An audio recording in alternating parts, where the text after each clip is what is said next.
That's the first question. The second question is, how was the team able to attract so many luminaries from other production, other theater companies, ano? And parang ano sila, no? Parang ensembles.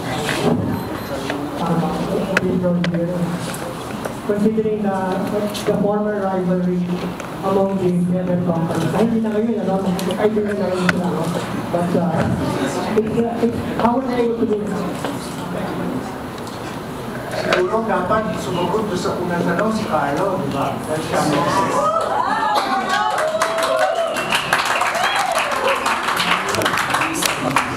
Actually, hindi ko alam.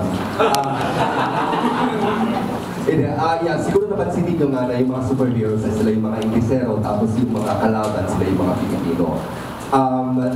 It harkens back to the normal psychology that we have as Filipinos na kapag nag-i-Ingles, pag social, medyo superior.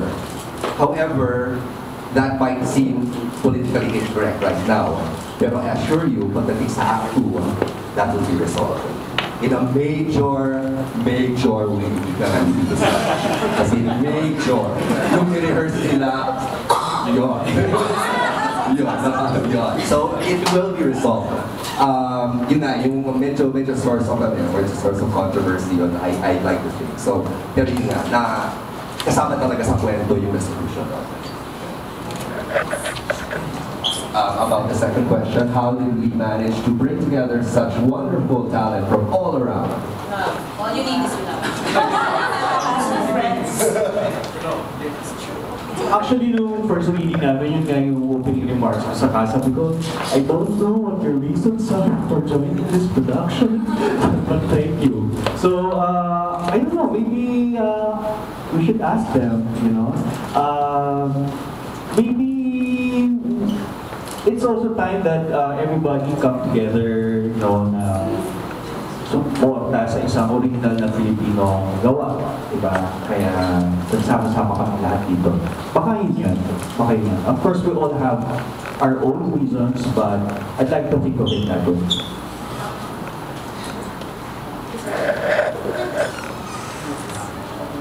Diba? Kay Carlo, nahirapan ka ba yung from the original bata? The musical or madali lang sa'yo? Parang what can you tell us from the Okay, kasi ang nangyari nun, nung lumabas yung Man-Up play, which was also directed by directors, yun ang minamention na ni Chris sa akin na kailangan siyang gawing full-length. So, naisip ko naman, okay, paano siya gagawing full-length? Ang sinabi ni Chris sa akin dati, it's either an Act 1, yung Man-Up play magiging Act 1 or either Act 2. Tapos habang iniisip ko, parang ang dami kasi lumalabas na tanong yung sa play, parang sino yung hero, sino yung kalaban, saan talaga nag-ugat ang away ng magkapatid, how do all these characters fit in dito sa pinakamundong ito. So yung naisip ko na lang na kailangan lang i-extend. So yung one-act play, the story na basically nakita niya sa comic book, will be in the middle, right at the beginning of Act 2. So ang mangyayari yung Act 1 is everything that happened before the one-act play. And then it concludes. So kumbaga nakasali siya in between. Yung mahirap lang dyan is,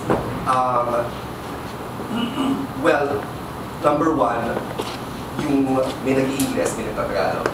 Yun. And siguro what I really like about the whole process was yung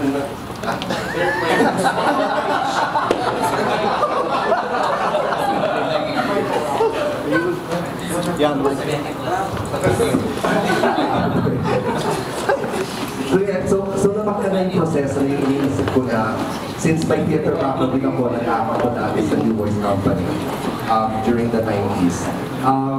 Bilang aktor, parang pag nagsusulat ako ng script, gusto ko masarap para sa actor, yung gano'n. So, pag sinusulat ko yung Tagalog, pag sinusulat ko yung Ingles, yung inano ko siya, yung ako mismo ang umaate ng bawat role sa script, ganyan, just to see kung masarap yung feeling, yung gano'n. So, And of course, tying everything together. Ultimately, kung paano ko naging leading lady ng musical is about finding your place in the world.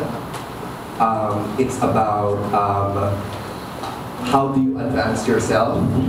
Merong mga aspects in the play about following the rules to advance yourself or breaking the rules. So kanina dun sa kanta ni Nina Marky yung There'll Be Trouble, they were thinking about falling in love pero hindi pwede. So yung ganon. So how do you advance yourself by following the rules or breaking the rules? And then ultimately most everyone in the play on the musical are trying to find their place in the world. And in the end, hopefully we'll be able to show you how it gets resolved. Yes, Mario. Maybe ask some of the cast members, between Menchu, Frenchie, Marky, and Red. Alright, please. Where were they?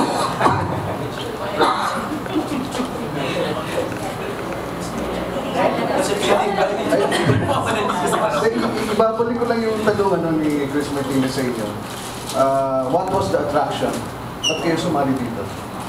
Did you audition from the left? Thank you. On the strength of it being a Carlo Vergara, Chris De Jesus, and Chris Martinez collaboration, I just have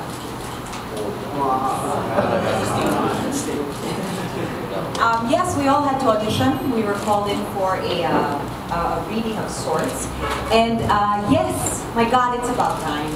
I know I've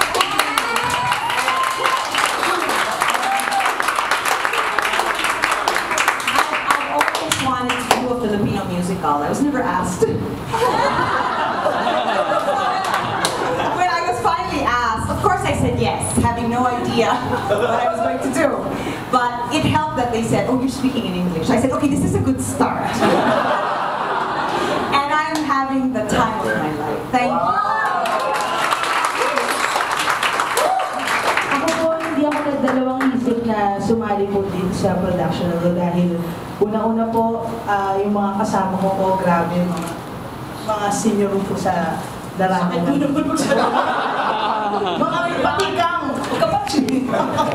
Tapos po, directed by Chris Martinez. Tapos, sinulat po ni Sir Carlo. Tapos, ang ganda ng music. Gawa ni Sir Vince. Sino po ba yung nasali? Kaya, sobrang sarap po yung pakinagam na napasama po ako dito sa production na to. At saka, pangalawang beses pa lang po ako sumali sa musical. My first was Avenue. Tagal na po nun. Kaya, Okay, yeah, my first Tagalog musical. I did a few other ones, and they all involved. Yes, so I said, before I accept musicals, just before, I'm just kidding. But in the beginning, like, we never actually had interactive lines for the first musicals I did with Tita Menchu, but this time, like,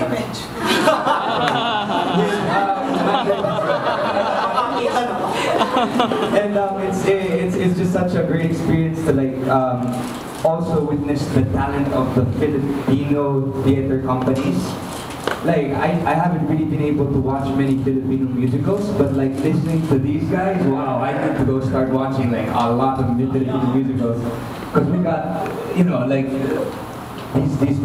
they're just brilliant, and of course with this director Carlo, with this.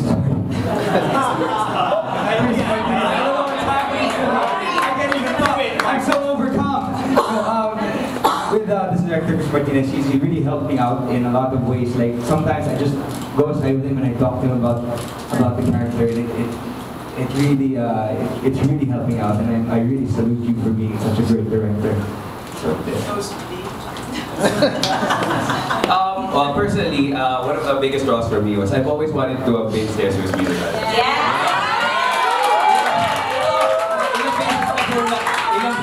Ilang beses na pong nauudlot, so ito natuloy na. And also, I just had to be part of such a landmark production. I na-mention ko kanina the whole rivalry, the two different factions. I think people have been crossed over, yung sinasabi nga po namin West End at West Out. Pero po, po, honestly, like in my experience in the theater, people have been crossing over, and like that wall has been crumbling down, and I think this is like the, if anything, the pinnacle of like the crashing down of that wall. So gusto ko po, kaya po ako sumali dahil I wanted to be part of this milestone, I would say. Yeah. Thank you, thank you. Ayan po, maraming salamat. Thank you.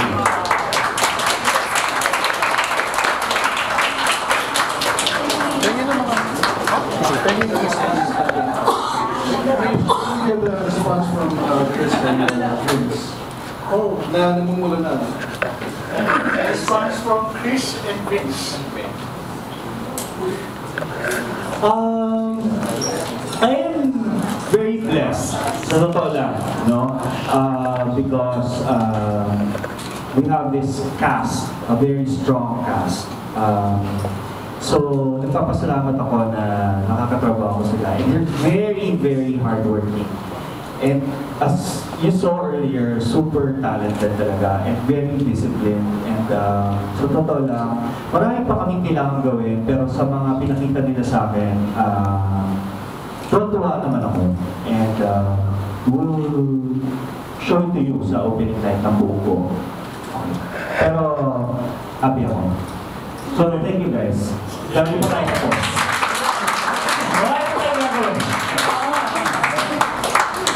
It wasn't hard at all. We've known each other for a long time. Pero hindi kami nagkakatrabaho. We drink, you know, we drink somewhere. Kaya when we don't milk.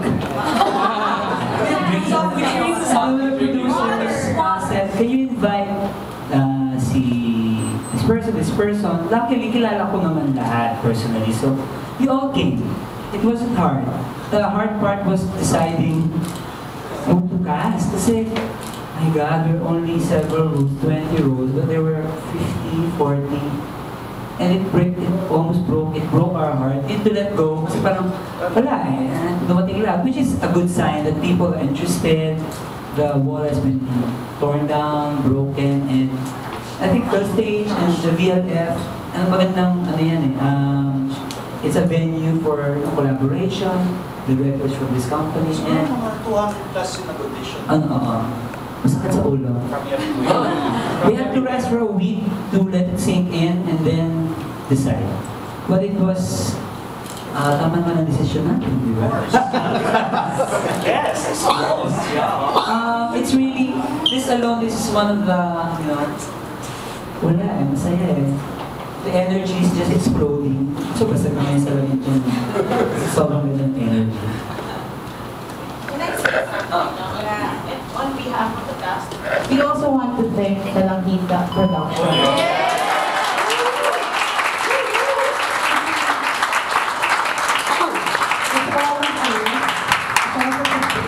To mount an original musical. You take good care of us all, really. Yes. I feel the same.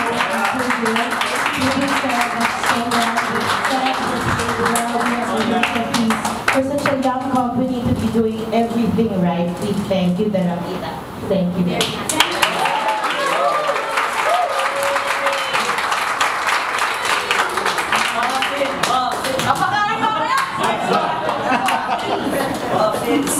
Nandito na si Vince. Di ba sinabi ko nung umpisa, itong production na to, providential, nung nabasa ko yung post niya, kasi sinabi ko yung kanina, September 2014, when you posted it, nasabi ko sa'yo, sana maging part ako ng production until the formal date. Kaya Dalanghita Productions sa mundo kami sa'yo. Anyway, may questions ka ba? Salamat din nga pala dun sa ating mga show buyers na nandito.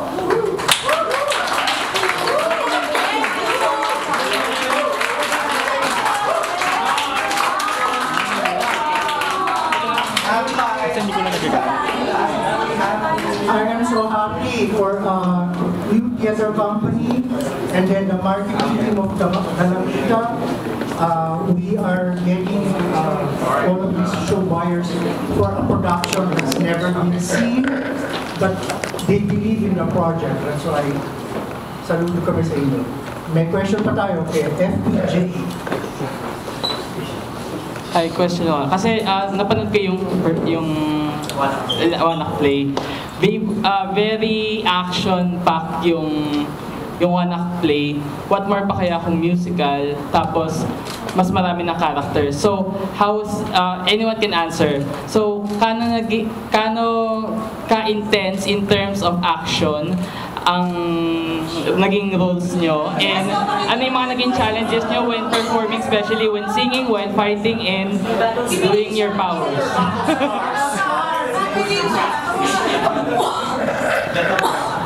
Sino gusto mo sumunod?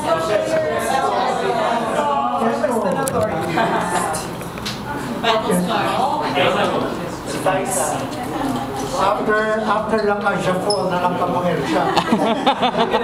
Mujer pa rin.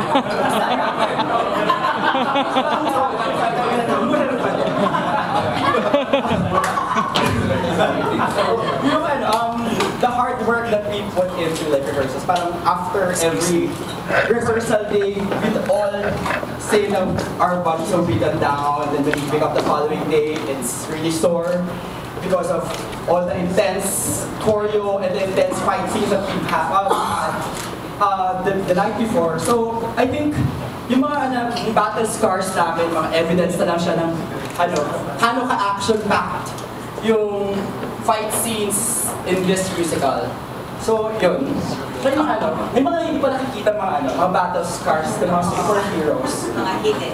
Hidden battle scars. Scratches, bruises, wounds, blood, gano'n. Wounds sa heart. Oh, sige, Jude. I saw a couple of, I think the questions that maybe comes from one or two romantic, and I think it's similar in a way to superhero. How is it similar or the same from a new? And I think everyone from the creative team and anyone who is, I think, who's also from that cast within this cast, to be the perfect person to.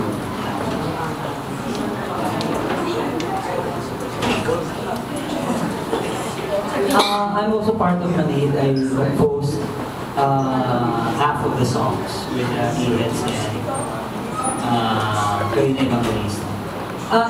Manid was done in 1991, so we kind of let go of it and let Radioactive Sago take over and leave it to Vapor. Of course, 1991, 24 years ago. And this one, mas serious yun eh. I mean, mas serious in a way that it's based on folklore. May gano'n siyang level na pagka-serious. This one is also serious. Funny, but you know, you have to get serious sometimes. Pero this one is very comic book, pop culture type. Even the name's Windang Woman as compared to Batugan, so it's different. So they're just both superheroes, pero ibang dimension, ibang klaseng laki. Rated PG. Medyo. 13.